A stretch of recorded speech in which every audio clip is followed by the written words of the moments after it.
Bien, hola a todos. Vamos a tener un nuevo taller hablando sobre la composición. Hoy vamos a estar viendo los pilares principales de la composición, que van a ser el tener un elemento focal, el tener una estructura y el tener un cierto equilibrio, tener la imagen pues en cierta manera equilibrada.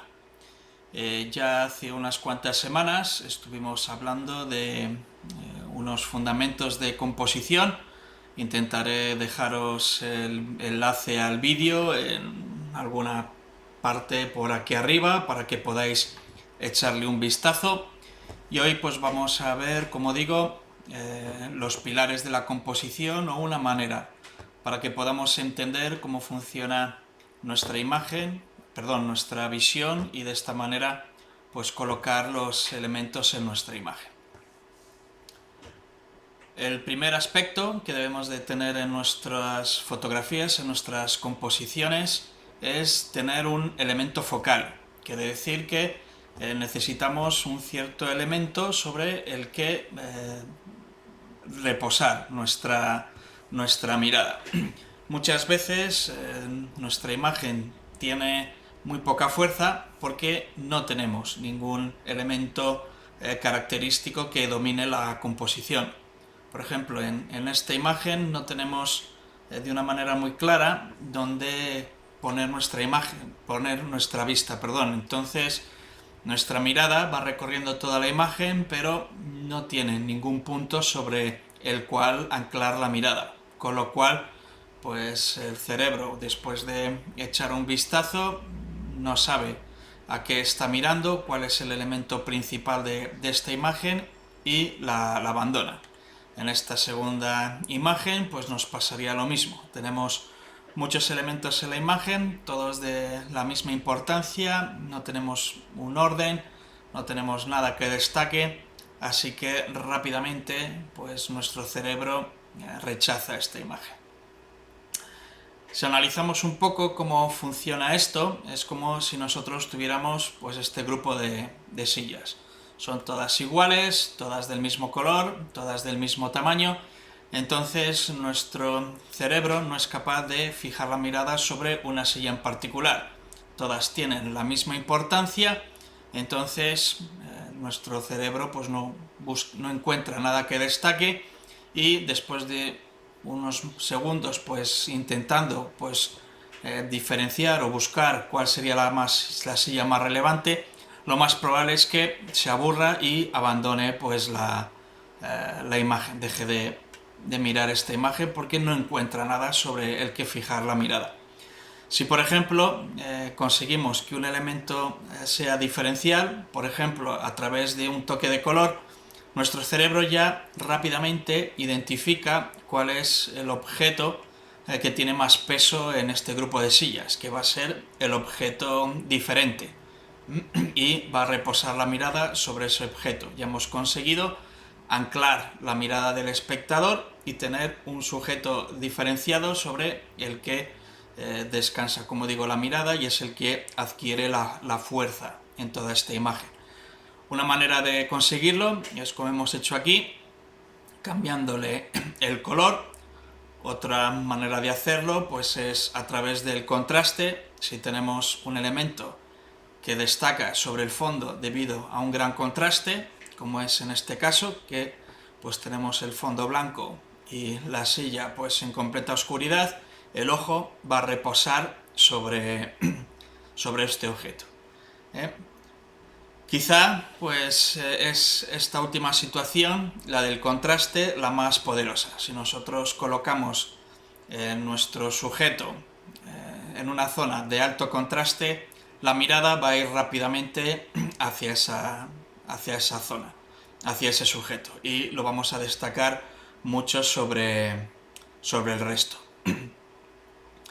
Así que los elementos o las maneras más habituales que tenemos de diferenciar un sujeto sobre el fondo y hacer que adquiera mucha preponderancia, pues son 5.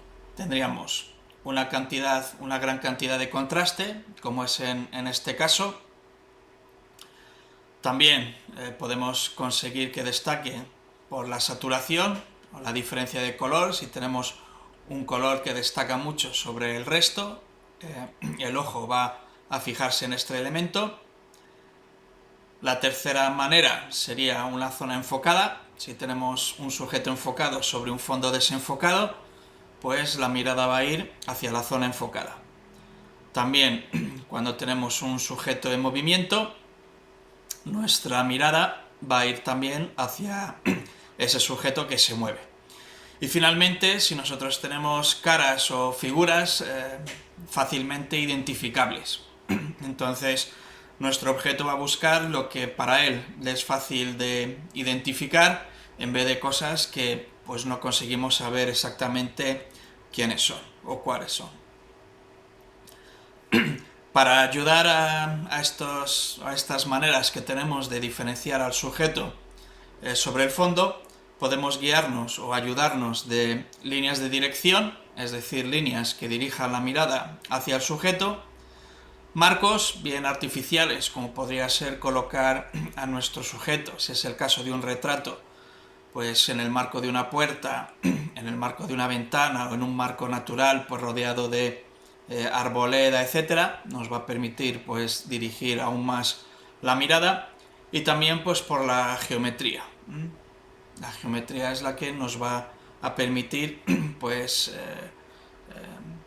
llevar la atención sobre el sujeto. Si tiene una geometría pues bastante reconocible, si es por así decirlo, si el sujeto es circular o cuadrado, pues va a conseguir más atención que si es bastante caótico, si tiene una geometría bastante caótica. Vamos a ver una serie de ejemplos y vamos a analizarles cómo todos estos elementos pues contribuyen a tener pues una buena composición.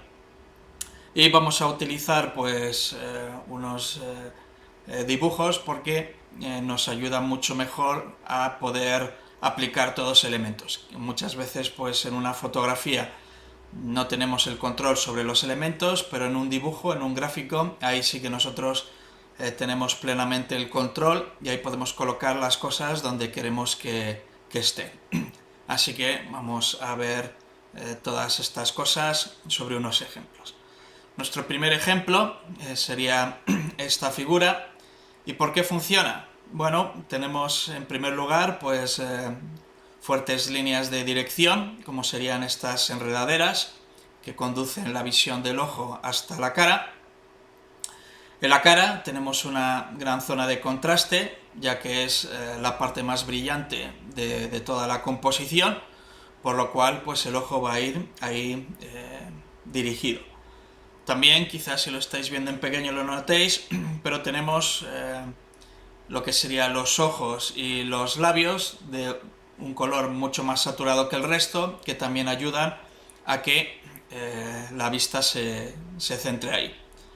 Tenemos también pues que estas enredaderas, aparte de guiarnos la vista, también forman un marco natural. Y finalmente pues tenemos la cara, que sería pues un elemento fácilmente reconocible, por lo cual pues nuestro ojo va a ir hacia allá, ya que es un fuerte elemento focal. Otro ejemplo sería el de este dibujo. De nuevo nos preguntamos pues por qué funciona. En primer lugar, pues como rápidamente nuestra mirada se va a ir hacia este sujeto que está saltando. Primero, como hemos dicho, porque presenta fuerte contraste. Tenemos la zona más iluminada y el sujeto pues en sombras, con lo cual va hacia allá. Una figura humana que es fácilmente reconocible.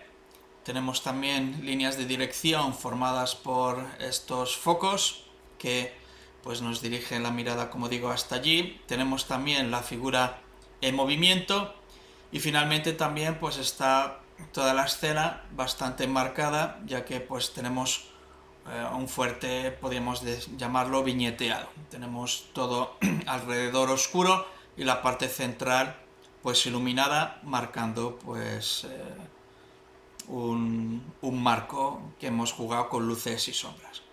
Vamos a ver finalmente un tercer ejemplo. Sería esta casa. La composición funciona bastante bien porque de nuevo tenemos varias líneas de dirección, como serían pues las formadas por el camino y el diferente tamaño de los árboles. Aquí vemos por lo que sería la geometría de este edificio, que es una geometría pues en base de cuadrados repetidos formados por las ventanas y las columnas. También es la zona más brillante de la escena y también es la zona más enfocada. Tenemos más enfocado la casa que los árboles, y finalmente pues podemos pensar que los árboles también pues nos forman un marco hacia esta escena. Bien, una vez visto todos estos elementos, vamos a pasar pues al segundo pilar de la composición, que sería la estructura.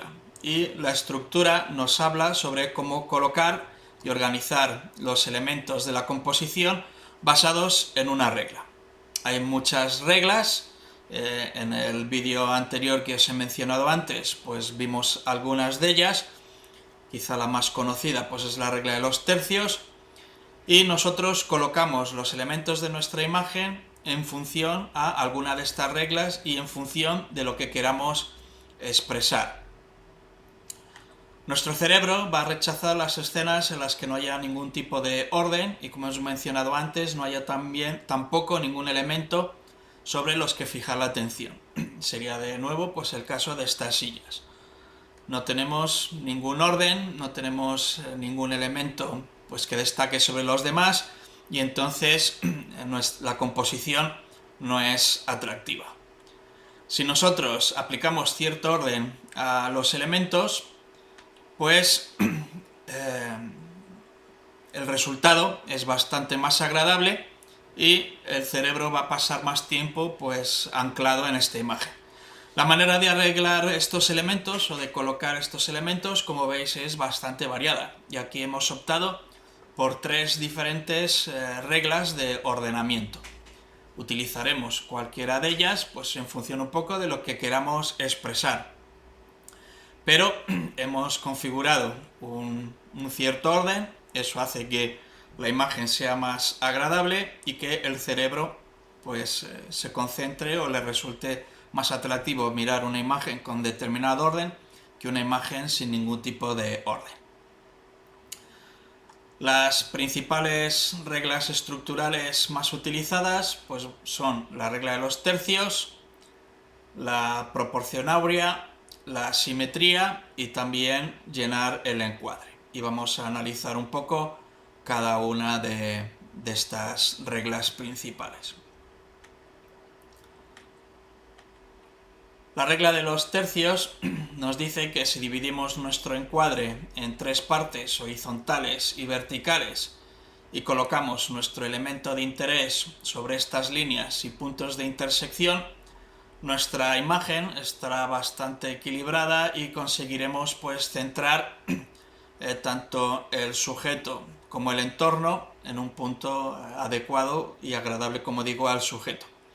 Aquí veis que lo que sería el horizonte estaría colocado en el tercio inferior, lo que sería el sujeto está colocado en el tercio de la derecha, y hemos utilizado también elementos que hemos mencionado antes. El sujeto sería una forma muy conocida, estaría colocado en la zona de máximo contraste.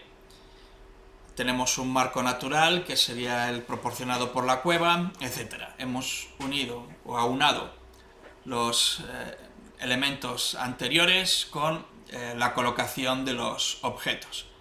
También, pues en este caso, de nuevo, pues tenemos el horizonte en el tercio inferior, el barco en el tercio de la izquierda, las nubes formarían pues un marco. También pues hay bastante contraste y saturación entre lo que sería el colorido del barco con pues el fondo azul. El siguiente modo de colocar las cosas sería la proporción áurea, y es algo que nosotros encontramos presente en muchos objetos de la naturaleza, como tenemos aquí pues esta concha de Nautilus o esta, o esta flor.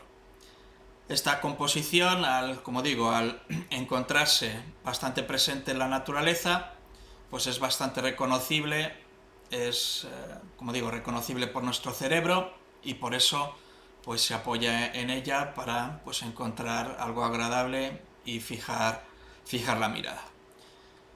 Como es algo difícil de conseguir a primera vista, se utiliza sobre todo en el diseño.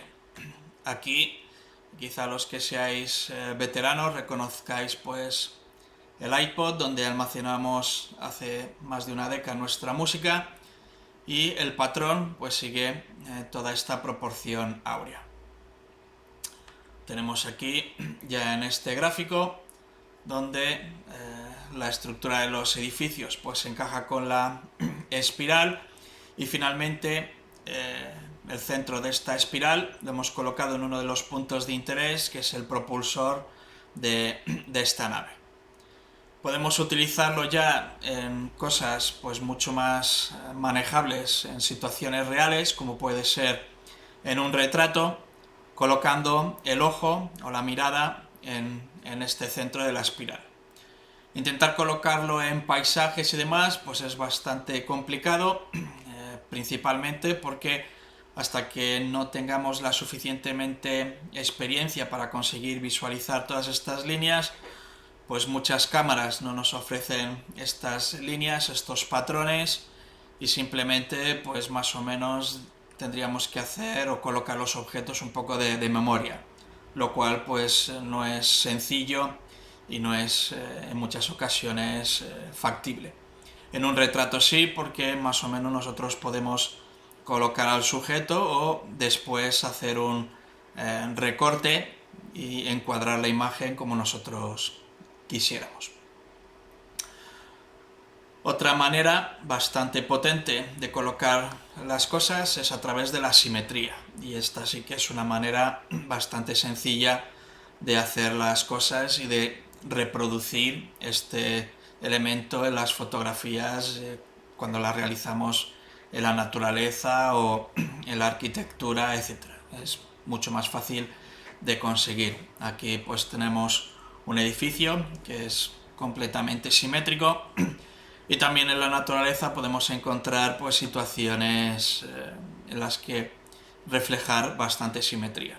Nuestra simetría pues puede ser vertical, horizontal o incluso tener muchos más elementos y ejes de simetría. Finalmente, la cuarta regla sería la de llenar el encuadre.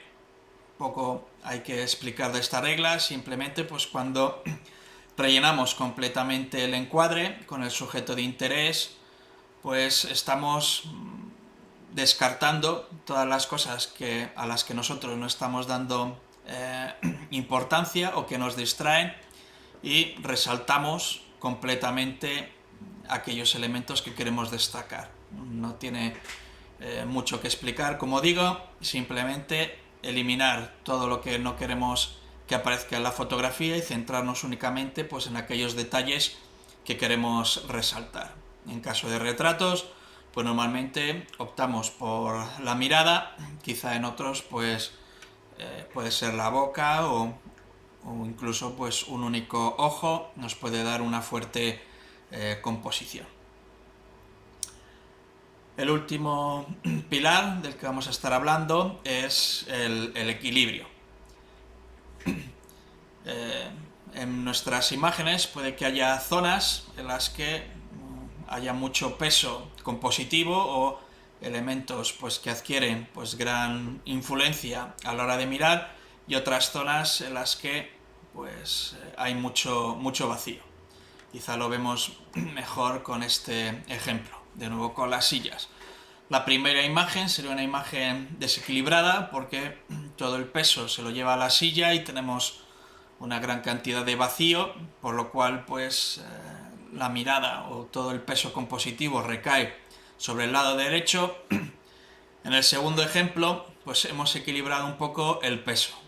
Tenemos la silla en el lado derecho, que por tamaño destaca, también por enfoque destaca, pero en cierta manera equilibramos la imagen con pues una silla más pequeña y desenfocada. Para conseguir este peso tenemos pues 5 maneras de hacerlo, que también están un poco relacionadas con los elementos que habíamos mencionado al principio. El primero de ellos sería el tamaño. Una imagen más, o digamos un sujeto más grande, pues va a coger más importancia, más peso que uno más pequeño. De nuevo el contraste, un sujeto más contrastado tiene más peso que uno poco contrastado. De nuevo la saturación, un sujeto con un color muy saturado pues contrasta sobre otro que aunque tenga el mismo color no esté tan saturado.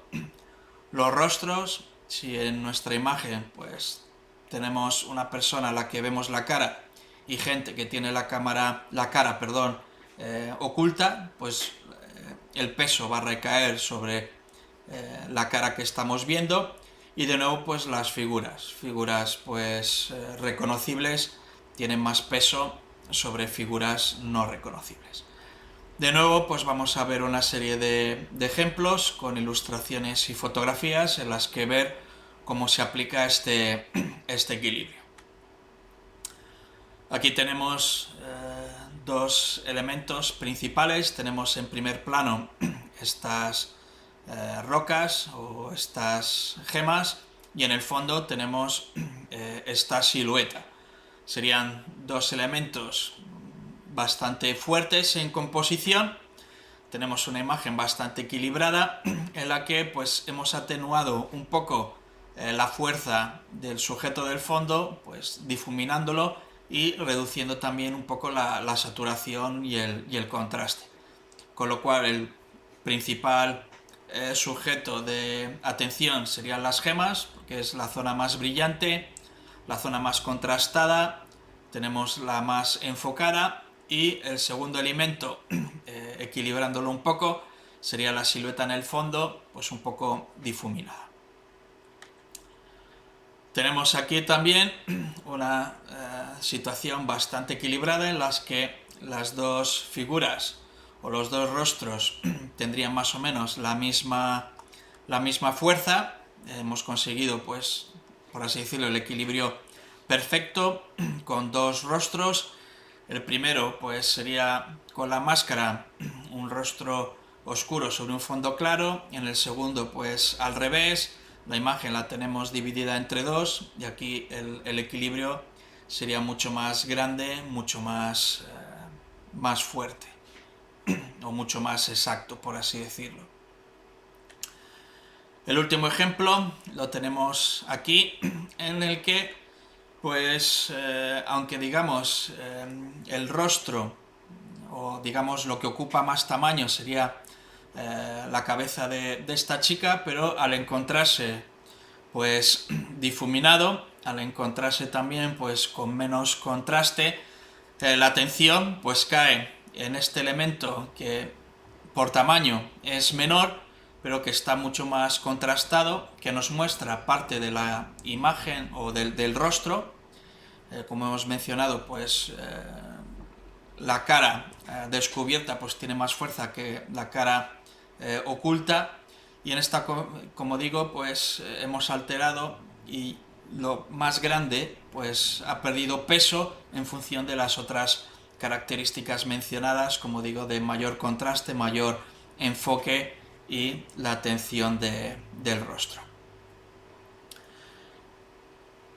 Bien, y resumiendo, pues en una fotografía lo que vamos a ir buscando es un elemento focal, es decir, un punto que tenga un claro interés con respecto al resto, una estructura, es decir, los elementos deben de estar ocupando su posición en el encuadre siguiendo determinadas reglas, y un equilibrio, haciendo que no haya partes en la imagen que tengan mucho más peso que otras, y que la imagen pues esté más o menos equilibrada.